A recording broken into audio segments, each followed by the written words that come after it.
So it looks like we are at 1 o'clock. So we will go ahead and get started. I know some people will join us kind of as we go. So happy Wednesday, everybody. Welcome to our February Get Well Wednesday, Leading with Purpose, a fireside conversation with Deepthi Bathina, founder and CEO of GW RhythmX, and Lori Walker, CMIO of Presbyterian Healthcare Services.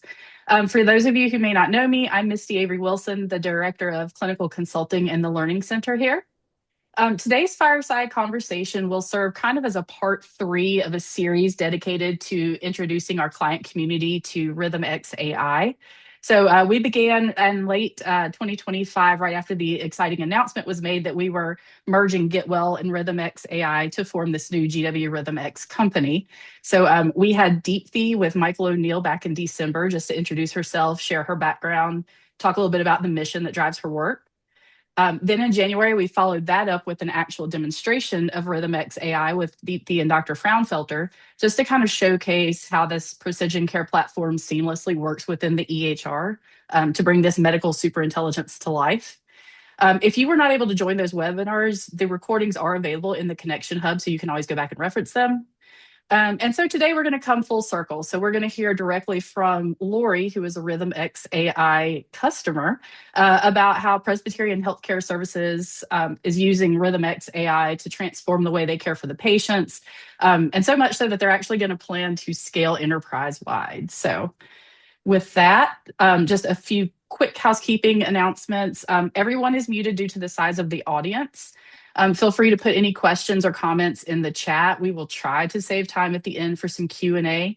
If we do not get to that, however, there will be a survey pop up. Feel free to ask your questions there. We will get back to you. And now I want to formally introduce our presenters. So Deepthi Bathina, who you've met, she is the founder and CEO of this new combined GW RhythmX AI company, which is generative AI native health company focused on delivering hyper-personalized care. Deepthi is a transformative leader who has scaled organizations from millions to over 70 billion and led global operations across 170 countries. Her distinguished career includes C-suite roles at Fortune 50 healthcare company Humana as the Chief Product Officer, as well as COO and global leadership roles at technology companies such as Wolters Kluwer Health, specifically with UpToDate and Nuance Communications. And then we have Lori Walker, who is the CMIO of Presbyterian Healthcare Services located in New Mexico. She is a certified nurse practitioner by background and is a nationally recognized industry subject matter expert in AI and EHR optimization, often appearing on panels for Becker's Health IT and Health Leaders Media. Lori is an advocate for health equity and leveraging AI to drive care recommendations. And she also has a focus on using AI to help reduce cognitive burden on clinicians in an effort to restore the joy of medicine. So with that, I am going to stop sharing my screen and go ahead and pass it to Deepthi and Lori to dive in. Awesome. Excellent. Thank you. Thank you, Misty. To all our Get Well community, this is one of my favorite times, and when I can have like candid, open conversations with healthcare leaders who I deeply admire in front of our own community. So this will be a conversational style fireside chat. And as I mentioned, Lori Walker here, CMIO of Presbyterian Health Services, is extra special to me for a couple of reasons. We've always meet leaders who are great at strategy and vision, and some leaders who are great at operationalizing that vision, and some leaders who are actually boots on the ground. They actually sit next to the clinicians and patients and truly understand what it takes and how it's being experienced, any innovation for reality. And Lori is a rare combination where she brings all those three things together. So I admire her every single day as a healthcare leader who's extremely compassionate. So truly fortunate to be here today. And perfect timing, actually. We just announced yesterday our big announcement. We've actually scaled the Precision Care AI platform enterprise-wide to all primary care clinicians, 200 of them at PHS. And the announcement just went out. We are actually live with hundreds of clinicians. And Lori and I were actually boots on the ground, sitting in these clinician offices last week. So we have lots of fun stories to share with you from literally hundreds. But I would love to get this fireside, there's no fire, but snowside chat started is understanding Lori's personal journey and mission. One thing I've admired about our own Get Well community is very mission driven people, and we are here for the bigger cause than ourselves. And I want to get started with Lori, if you don't mind sharing me what inspires you, what about your personal journey, and what makes you are dedicated to this cause. There's lots of hard decisions you make, and what is your below the iceberg, like I call it. If you can share anything about you personally, professionally, bringing it all together, that would be great. Yeah, thank you, Deepthi, and thank you to everyone for being here today. So I think for me, some of my personal journey and mission and some of those experiences or moments in my life that have shaped the way that I've become as a leader, become as a clinician. I'm still a practicing clinician, and the way that I want to drive innovation within our system and within healthcare really comes from, why we do what we do and why our work matters so deeply. And I think back to a very personal time in my life. And my background is in nursing. I started as a pediatric ICU nurse. I absolutely loved acuity. I loved being at the bedside. I loved the patients. And then I went on to become a pediatric nurse practitioner doing pediatric oncology, pediatric hospitalist. But there was a point in my life when healthcare stopped being a part of my professional vocabulary and became something very deeply personal to me. Several years ago, I was diagnosed with bilateral breast cancer. And at the same time, I lost my mother to her breast cancer. And it was kind of in that moment that I had a little bit of an identity crisis. And I would say everything I knew about healthcare shifted from professional to profoundly personal. And suddenly I wasn't the clinician at the bedside providing the care. I was the patient in the exam room waiting to find out what was next, right? And I'm sure we've all had some kind of similar experience, either personally or within family members, around being the patient or supporting a patient. And so I think, I experienced what it feels like to place my trust entirely into the hands of a team of caregivers, and to depend on their skill and their knowledge and expertise and compassion. So I came through that experience, and I came into my CMIO role, and my work is completely different. My work is, I feel, very indirect patient care, right? I'm no longer at the bedside providing direct care, but I am providing indirect care. And I feel very strongly that everything I put into our electronic medical record, every tool, every build, every alert, every clinical decision support, it impacts the patient at the end of the day. We go through our clinicians, our nurses, our physicians, our APPs, and it touches the patient. And so I feel very passionate about the work that I do with our electronic medical record. I feel very passionate about the tools that I want to put into place to help drive better care, safer quality care, and drive innovation. And I feel very strongly that, really every role in healthcare ultimately serves a mission. And that mission is improving the health and well-being of our patients. I think even you all in the health tech space feel very strongly about that as well. So. Amazing. Lori, every time I hear your story, I'm touched again. And I see a lot of hearts floating around as you were speaking. Those of you who don't know me, heart emoji is my favorite. I'm getting more hearts too. Those are for Lori. Lori, are you seeing all the hearts too? I am. I love that. I love that. It is amazing. Thank you. Thank you all for the hearts. That's an amazing story, Lori, because I always say healthcare is not for the faintest of hearts, right? Something very deep in us is what keeps us going on this hard journey. So thank you so much. A couple of things I want to ask about is if you look at precision care AI, And for the sake of our community, I'll just clarify what I mean by precision care AI, right? You look at every other industry, right? Look at Amazon, for example, Amazon Prime. Amazon Prime, when I log in, they know exactly what Deepthi Bathina needs. Deepthi, you must have run out of this particular coffee by now. You may want to order. It's not saying the women in 40s like you are running out of coffee. It is saying Deepthi Bathina is running out of coffee, right? I go to Netflix. Netflix knows exactly what they need to show me, so I watch one more useless movie tonight, kind of thing, right? And whether we like it or not, that's all being drawn by AI. And I hear sometimes people are like, we're not ready for AI yet. And I'm like, it's already all over. And it's being very precise, hyper personalized to each person. And in more than any of these other industries, it's okay if retail got it wrong. I might eat a wrong flavored donut. But the thing is, in healthcare, Lori and I both might have diabetes. But to treat Lori, her family history may be different than mine. Maybe I have deep depression, she doesn't. Our social conditions may be different.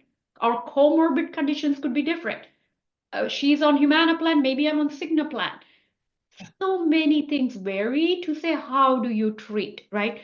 So I would love to ask Lori, this precision care AI, which you now expanded enterprise wide 2 years ago, even Ivy League schools thought is impossible. Could you share with our community what does this mean? What did you observe on the field in the clinics? Could you share more about what it is and why it's important to your patients?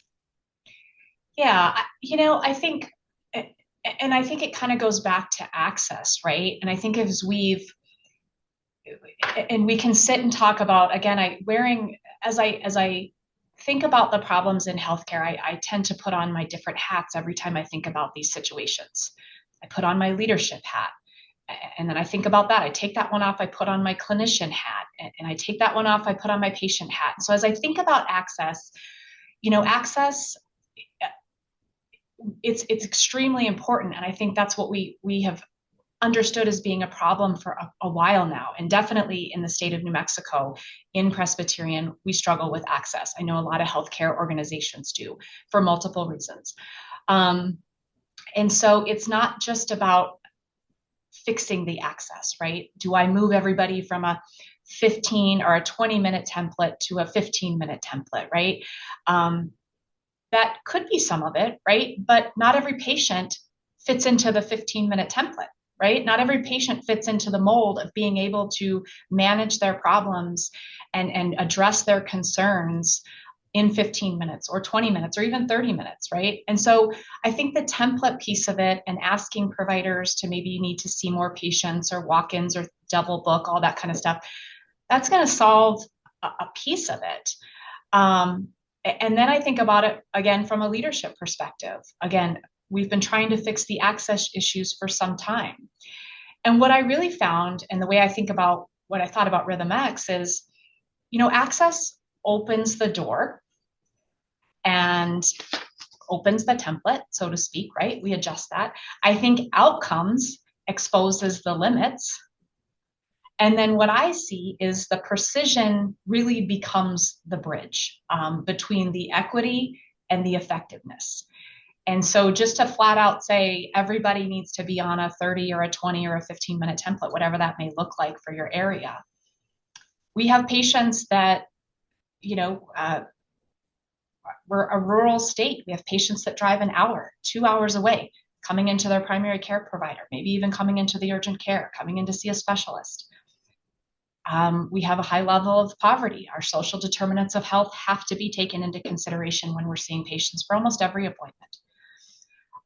They may have had to drive an hour, but they don't even have transportation, right? And so as we're seeing these patients, we really need all of that precision to come into place because it's like you said, I might have a guideline that's presented to me for diabetes, but if I have a patient that doesn't have a stove or doesn't have a convection oven, maybe only can afford a microwave, and maybe they're Vietnamese, and I'm needing to help modify their diet and putting them on a certain diabetic medication, but maybe it's not covered under their formulary.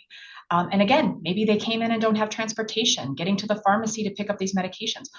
All of that precision and hyper-personalization needs to be present and needs to be surfaced to the clinician making those decisions, seeing that patient at the point of care versus just a guideline of how do I treat this patient with diabetes, what's the medication I should start next, and a diabetic diet, right? All of that. And that's what we're seeing. That's what we're seeing when we go out and round with the clinicians. That's the stories that we're hearing, is that it's not just a standard protocol or evidence-based medicine. And absolutely at Presbyterian, we deeply ingrain standard of care and evidence-based medicine. But not every patient fits into that mold of what that guideline says. And we need to take their uniqueness and their individuality into the guideline and really treat that patient. Love it, Lori. So to the audience here, Lori is actually rattling off like real stories from last week.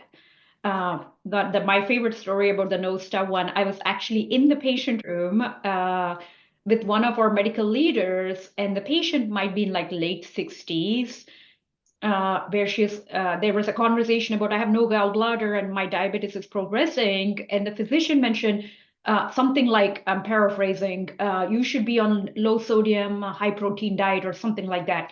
And she outright said, I actually don't know what that means. What does it mean to me on daily basis?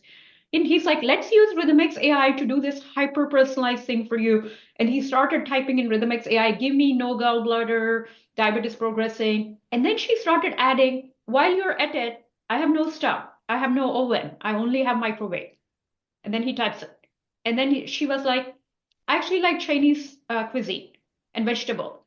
And boom, like we actually got out like everyday recipes, exactly what you want.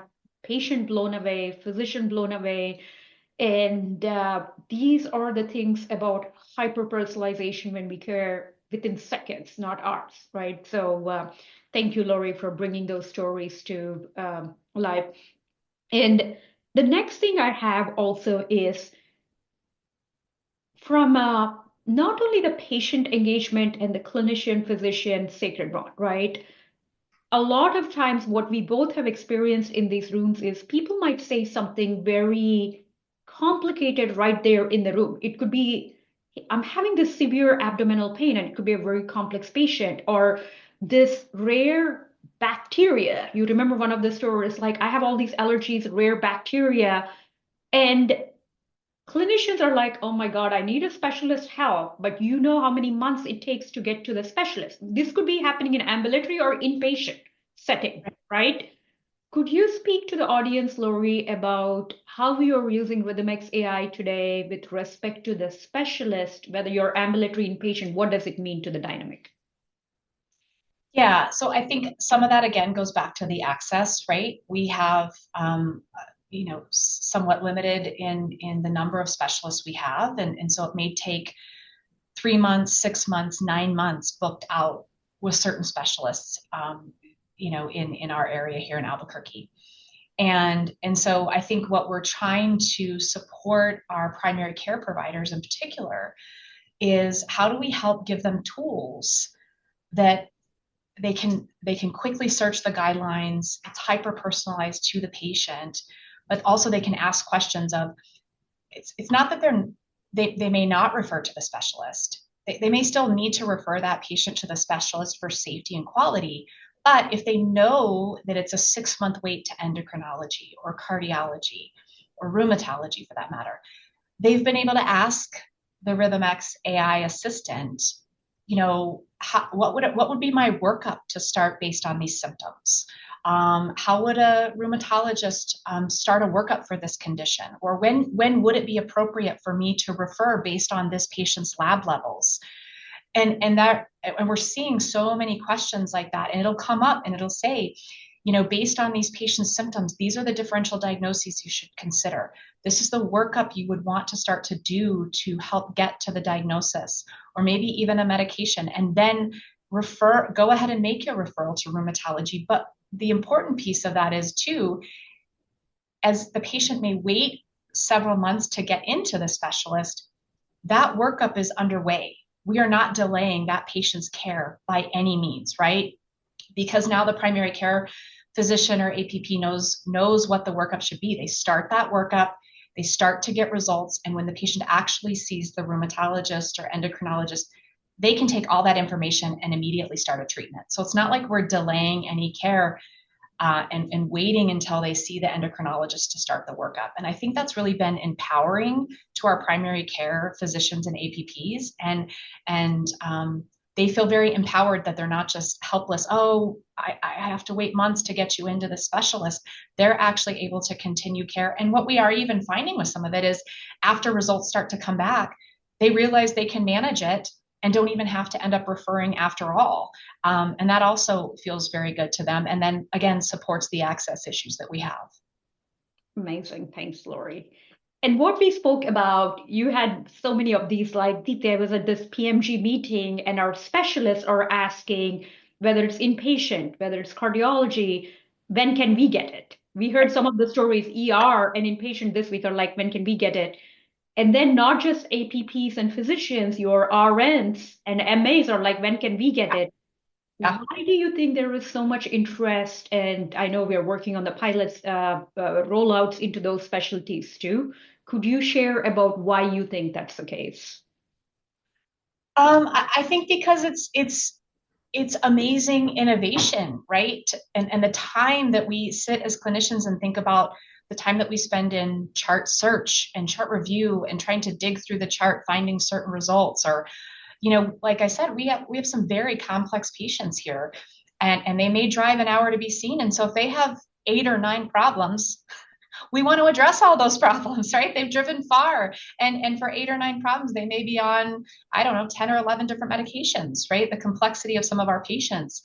And so I think it's very exciting for them to see that we can decrease the amount of time that we're spending in chart search and chart review, looking for the data, trying to trend the labs, reading notes from other specialists, making sure that we're aligning on the care. So, when I presented it at a PMG leadership meeting, and we had a cardiologist, we had a gastroenterologist, we had an endocrinologist, they were all very excited and wanted to be a part of the innovation and using this with their specialty groups. I will say this last week when we went out rounding, the nurses are starting to see more of this. They're seeing their primary care providers use this with the patients. And they're like, oh my gosh, we could totally use this for our symptom-based phone calls, and we could search our triage protocols for nurses and for our nursing care and nursing visits, and having the AI assistant. So even the excitement of the ways that we could use it in the nursing space, it's been really exciting to see. Amazing. Thanks, Lori. Call to action to all of you in the audience. Misty, please put my email address in the chat or however you want to give it real time.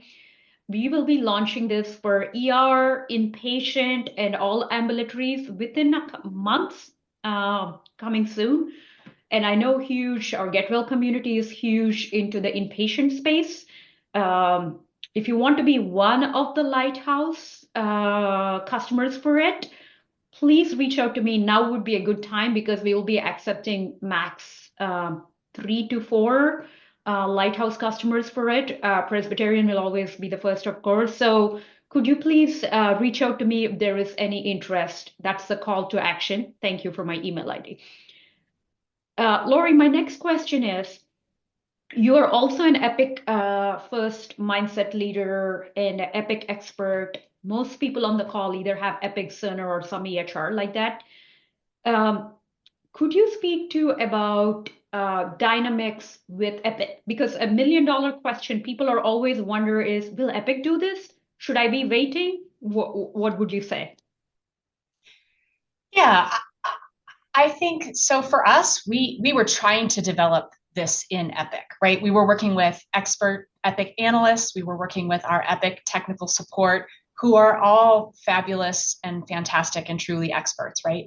We were trying to build something like this out custom just for diabetes, where we could deliver at the point of care where the patient was in their diabetic journey, the social determinants of health that are impacting, maybe their A1C or their no-show rate or whatever it might be. We were trying to get it to hit off of our Presbyterian health plan formulary to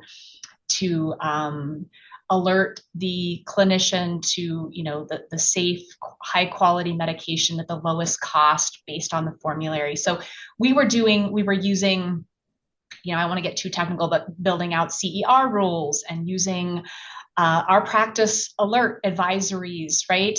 But also trying to balance, well, we don't want to fire too many alerts in the workflow because that creates alert fatigue, and we see clinicians start to ignore those. So we had been probably on a year and a half, if not more, journey of trying to build this out for one condition. And so I definitely am an Epic first, and I believe Epic, over time does amazing work, that they might get to certain levels of this. But when I saw this, I thought, why would I keep trying to go down this path of creating just diabetes when I could start with 4 conditions and within months went to 64 conditions, and now we're over 100 and some conditions. I mean, how quickly it has all moved. So I think that was really my approach with it. Is I'm definitely Epic first, but I also think that I need to keep the work. I need to keep advocating and working hard for my physicians and advanced practice providers and our nurses, trying to find the most innovative, cutting edge, safe, quality technology tools to help support patient care and our patients. And so if Epic doesn't have it, I need to look outside there. Thank you, Lori. We've discussed a lot about patients and clinicians. My last question for the day about the health system. Just about every health system in the US is financially struggling at this point. And to me, the best kind of the financial impact is the one where you make appropriate dollars while doing the right thing for the patient, right? That's the perfect junction. Could you speak about what you're seeing, whether it's value-based care, HCC, non-HCC being accepted, or level of service with comprehensive coverage, or a plan may change what labs are covered or not? Could you speak to the financial impact to the health system, please? Yeah, I think, we're one of those unique health systems that we're an integrated delivery system. So we have our medical group and our, delivery system, and then we have our health plan. We have always partnered very closely with our health plan to make sure that we are ordering the appropriate labs with the appropriate diagnoses associated to them so they're covered, that we're ordering the appropriate medications, generic or tier 1, tier 2, understanding that step therapy that is on that patient's health plan. And so as we started down this journey with you all in RhythmX, that was definitely a very important thing to us. I think some of the amazing things that we're seeing is the HCC conditions being presented, but also the suspected or even non-HCC. And when I think about quality of care, and we're seeing that patient that maybe drove an hour or 2 hours in, and we didn't even have it on our list of, however many problems we're going to address that day. We didn't even have that suspected condition on there, but now it is presenting. Hey, we need you to pay attention. Your patient might have CKD stage 3 or CKD stage 2. You'll want to look into that, right? And that has been really, our providers are like, wow, I might not have been able to address that at that visit because I had these other problems, but now maybe that's become the higher priority. And so when you talk about quality of care, I think where you have quality is where the finances will follow. And so if I can take that suspected CKD 2 or 3 and I can start to order the appropriate workup, I maybe start a medication, I might be referring to nephrology.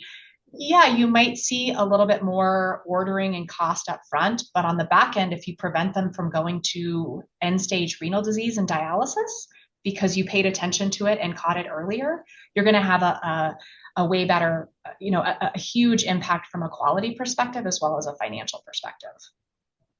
Thank you, Lori. We just have a couple of minutes left. Any questions for Lori? Misty, not sure how we can take. Okay, go ahead. Oh, yeah, I noticed there's a question in the chat from Jackie. How do you manage the human in the loop necessity to validate the AI results before implementing or communicating information to the patients? So from my side, we actually have a group of about 50 clinicians and specialists, and some of them actually work on daily basis with the AI team. We completed 30,000 clinical validations before this software is released, and we continue to do ongoing clinical validation. And Lori, can you answer it from your side, how the clinicians take a look at why rationale and stuff? Yeah, so I think within the tool, right, it cites the guidelines if it is hitting a guideline. But again, since this is hyper personalized, it's not just presenting the guideline as to why you should do something, but then it is pulling in the labs that might be driving that decision or guideline as well. And so it trends those labs. It has sources of where those labs are being pulled from in the chart. Part of the reason that we started very small, we started with 9 physicians and then moved to 30 physicians before we expanded to 200 was because we wanted to gain the trust of our physicians and APPs as well with this generative AI. And so we allowed them to take their time to do their own clinical validation, hitting the why rationale, reviewing the guidelines, going in and looking into the chart to make sure it was accurate so they could slowly do their own validation and gain their own trust. I think that is one thing. Change management with this level of clinical AI is extremely key. And I think as a leader, that is one thing that I have learned very much is I'm not just sitting up here in the C-suite giving direction of how to roll this out. I am actually down in the trenches, in the clinics, listening, talking, watching our providers use this tool, getting feedback, and really building a trusting relationship and communication around this level of innovation. Excellent. Misty, can you put my chat note to everyone else not sure who can see it? I know our time has ended, but as Misty said, I promised to get more answers from Lori and publish out as a follow-up. So please do reach out. My email is in the chat with follow-up questions, or if you have interest in piloting this in your health system, please reach out. Thank you, Lori. And we will send out a recording to everybody if you do want to reference it or share it with somebody else at your facility. And we'll go ahead and put the last recording on there as well, so you can see it in action and then kind of hear firsthand how it's working. So thanks everybody for joining. I will see you next Get Well Wednesday in March. Thank you so much. Thank you, everyone.